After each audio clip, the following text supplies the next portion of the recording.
हा, त्यासाठी आम्ही सगळे आलेलो आहोत. या बंदुकीची काय भीती वाटते का म्हणून फोटो घेतला? नाही वाटत, पण मग गावात दहशत निर्माण करण्याचा प्रयत्न करत आहेत ते. बंदुकीवर गोळ्यांची नावं लिहून ठेवले. बापरे, काय नाव तुमचं काय नाव आहे? माझं सनी रतन बोरगुडे नाव आहे. सनी रतन बोडगुडे. तुमची गोळी पाहून आले का नाव लिहिलेली? ते म्हणता असं लोकांजवळ, पण लिहिलेलं नाही अजून, माहित नाही. तुझं झालेलं आहे. हा, कोण आहे अजून इथले? ये इकडे. कोण आहे अजून गावातले? इकडे बोल रहा, इकडे. थांबा. एक मिनिट, यांचं घ्या ना. हा, गोळा होऊ नका, जागेवर उभे राहा प्लीज. हा, काय भानगडे, का बरं फोटो घेऊन उभे राहिले? फोटो असं घेतलाय की सरळ धरा. हा, ती व्यक्ती गावात दहशत करते. नाव सांगा त्या व्यक्तीचं. राजेंद्र रामनाथ बोरगुडे. हा, काय म्हणताय ते? ते म्हणतात का तुमच्या गोळ्या, तुमचं नाव लिहिलेलं आहे गोळ्या. तुमचं नाव एखाद्या गोळीवर बघून आले का? नाही, पण मग मग त्यांनी दाखवायला प्रदर्शन वगैरे काही लावलं का गावात? नाही. की तुमच्या नावाची ही गोळी, तुमच्या नावाची ही गोळी, अशा किती गोळ्या लागतील गावात? सोशल मीडियावर टाकून नंतर नाही, पण टोटल गोळ्या किती लागतील गावात? 5,000 गोळ्या लागतील. ओके, मग तेवढ्या गोळ्या काही शक्य नाही ना खरेदी करणं? म्हणजे प्रॅक्टिकली शक्य नाही. 5 लोकांना मारू शकतील. साधारण व्यक्ती ही गावची, काही दिवस याला सरपंच पदाचा अधिकार मिळाल्यामुळे या व्यक्तीने आमच्या वाडवडिलांची जमीन कुठलाही 1 रुपया मोबदला न घेता आमच्या वाडवडिलांनी एवढा त्याग केला होता की या जमिनीला गायरान जमीन म्हणून, गायगुराव म्हणून सोडलेलं होतं.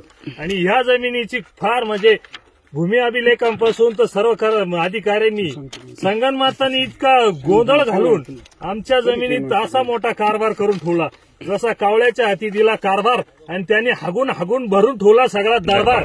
अशा पद्धतीत त्यांनी सर्व विल्हेवाट लावली. 60-65 बिघे जमीन बोगसरित्या नावं केलेली.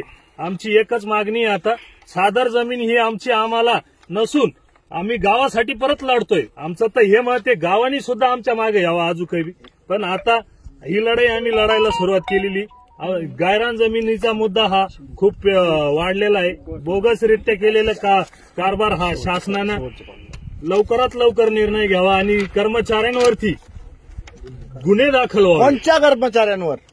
जे राजकीय असतील किंवा ज्या राजकीय क्षेत्राच्या आधारावरती जे लागलेले महसूल विभागाचे, उदाहरणार्थ तलाठी, तहसीलदार, प्रांत मंडळ अधिकारी या आणि सब रजिस्ट्रारचे जे सर्व कर्मचारी आणि भूमी अभिलेख ज्यांनी कुठल्याही कागदपत्रांची शहानिशा न करता खरेदी दिलेली आहे. तुम्हाला परत सांगायचं का? संतोष अशा लोकांविरोधात कारवाई लवकर आणि 420चे गुन्हे दाखल होऊन या अधिकाऱ्याला निलंबित सुद्धा व्हावं अशी पण मी माझी मागणी करतो. कारण हा खूप मोठा गैरव्यवहार झालेला आहे. अशा कुठल्याही जमिनीच्या कोणीही बेकायदेशीर खरेदी विक्री जर करीत असेल तर या महाराष्ट्राचं होणार काय, असाही मोठा आम्हाला प्रश्न पडला. पण इथं मस्साजोग पण होण्याची शक्यता तेच प्रकरण आहे. दमबाजी करता म्हणजे मस्साजोगचा आमचा संतोष देशमुख सुद्धा होऊ शकतो. म्हणजे आमच्या जीवाला सुद्धा उद्या जर बरोबर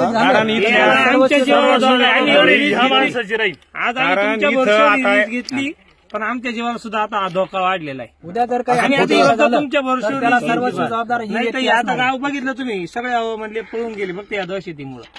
आम्ही पुढे आलो तुमच्या भरोश्यावर, आमचा जीव धोक्यात घालून आणि मलाच गोळ्या घातल्या तर काय करणार तुम्ही?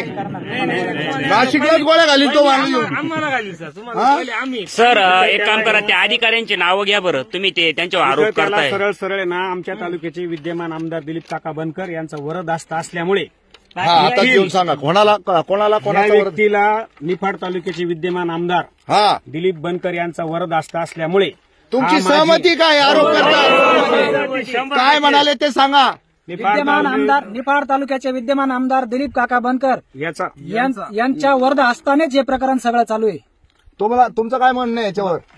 कोणाच्या वरदहस्ताने चाललंय म्हणताय? दिलीप काका बनकर पक्का विद्यमान सगळं त्या दिवशी त्यांचा पीएच पहाटे 4 वाजेपर्यंत तिथं बसून राहिला.